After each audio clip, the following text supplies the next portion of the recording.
Now comes the time when you start to work along with me and actually practice on Data Studio step by step. So from now on, each video will contain a set of steps to achieve a certain goal. We will try to keep the number of steps to be taken to at most 5 so that you need not pause the video to implement them. My suggestion to you would be to go through the entire video first. Remember the steps taken and then implement those set of steps on your own in the Data Studio. I believe that this is a much better way of learning online. We will pause only at the end instead of pausing the video several times in the middle. Okay, so the first step that you have to take is to open datastudio.google.com. When you open this, if you are already signed in your Google account, you will be automatically using that account. But if you are not signed in, you need to sign in first. To do that, I'll click on this button and I'll sign in using my Google account. If you are signed in from a different account, you can switch the account by clicking here and selecting a different account or adding a new account. If you do not have a Google account, which is less probable, but if you do not have a Google account, you will have to sign up to Google first, create a Google account and then sign in. So the first step is completed when you are signed in with your desired Google account on datastudio.google.com and you can see a screen like this.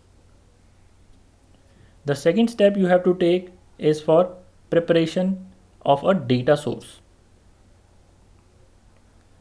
Last time in the demonstration, I uploaded a CSV file. This time we will use Google Sheets. Google Sheet is an online spreadsheet tool by Google and it is by default saved in your Google Drive. To use Google Sheet, we will first open Google Drive. Google Drive is opened using the link drive.google.com. Note that in your Drive also, you should be logged in with the same Google account. If not, you can click here and select the account which are using for Google Data Studio. In your Drive, click the drop-down icon, go to Google Sheets and select a blank sheet. This will open a blank spreadsheet. If you can see the spreadsheet on your system, you have completed step 2. Step 3 is a small one. You have to rename your sheet by clicking on this text untitled spreadsheet and rename it to COVID data. Because we are going to get the world status of coronavirus impact, which will be updated daily. So this will be a dynamic Google Sheet and this sheet will automatically update whenever we get an update on the world coronavirus cases.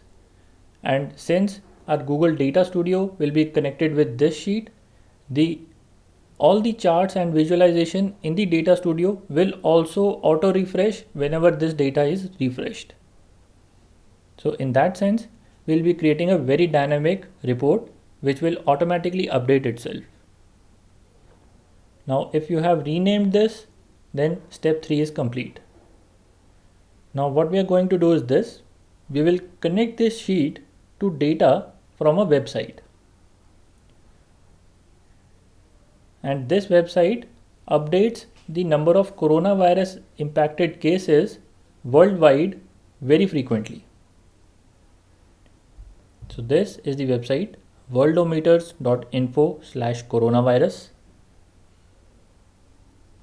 And here is the data table which we want to visualize. This table contains the name of the countries in the first column and values of variables like total cases, new cases, total deaths, etc. in the other columns. If you copy this table and paste it into your Google Sheet, that will be static data. So whenever this data is updated, you will need to update your sheet manually. Instead, we will use a feature of Google Sheets so that the data in this table is automatically fetched and updated in the Google Sheet.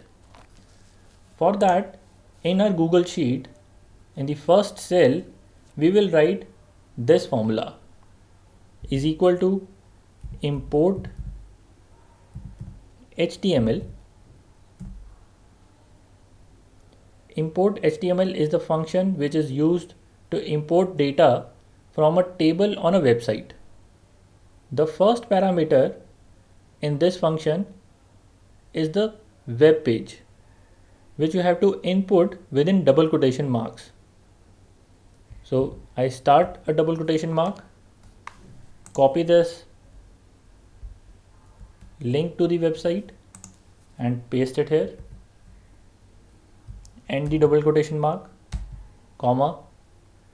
Then the second parameter is whether the data that I am fetching is in the format of a table or a list. So in HTML, such tables are made using a table structure. So we'll write table here, and that too in double quotation marks.